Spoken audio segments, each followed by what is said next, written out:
I was working at a trailer park. It was my first ministry assignment.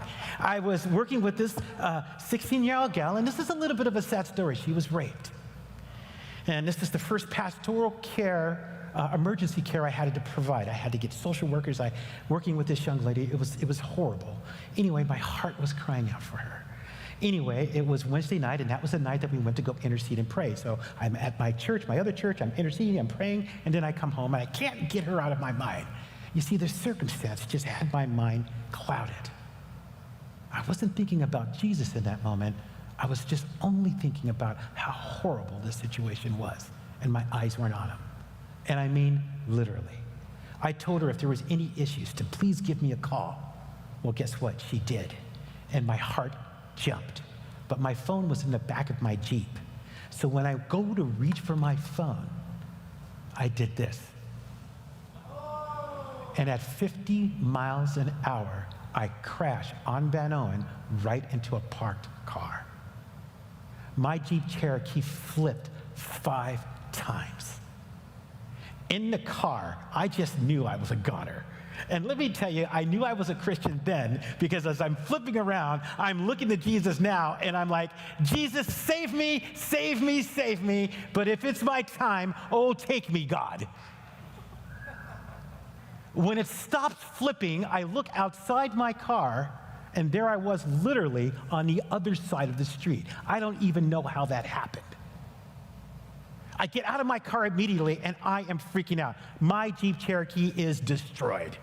And all I kept thinking was, oh my gosh, I hit somebody's car. I walk around onto the street where the accident and the incident happened, and I kid you not, probably everyone on that block is coming towards me. And I was like, they don't look too happy. As I started walking, all I kept thinking was, one of these people are probably the owner of the car I destroyed. I'm shaking.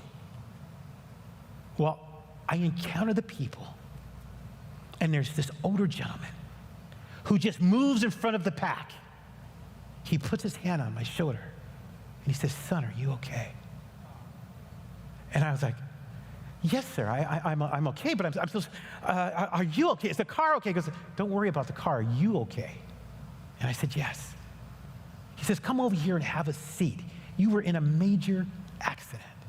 This man was beautiful. And come to find out, it was actually his car I destroyed. Well, I sit down.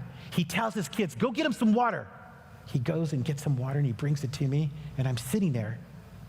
And he goes, what happened?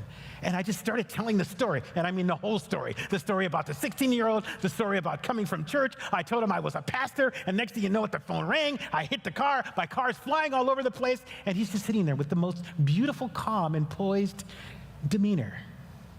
And he's just shaking his head. And he says, you're a Christian. And I said, yes, sir. He says, you're a pastor. I said, yes, sir. He says, and you just came from a prayer meeting. And I said, yes, sir. Then he did the most incredible thing. With all of the discernment and spiritual eyes on him, he looked in the direction I was going, and he did this. And he looked back at me and he said, son, I don't know what was there, but you weren't meant to run into it. You were meant to pause here. You don't worry about that car. God got you. And the tears just started coming down my face. You don't have to worry about a moment here. God's got your back. We're Christians. We're believers.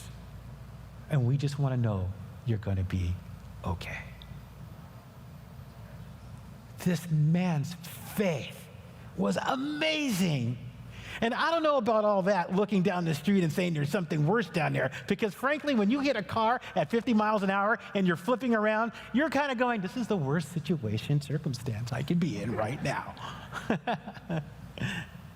But what was beautiful was the faith he modeled. What was beautiful was the spiritual eyes he had. What was amazing in this older man was he modeled it to his family. Go get him some water, make him comfortable, see if he's okay. I was watching this man walk out his Christian faith, and I was in awe. The circumstance and the situation that was before him did not move him at all. The only thing that moved him was his relationship with Christ and his desire to show love. Wow. What a model.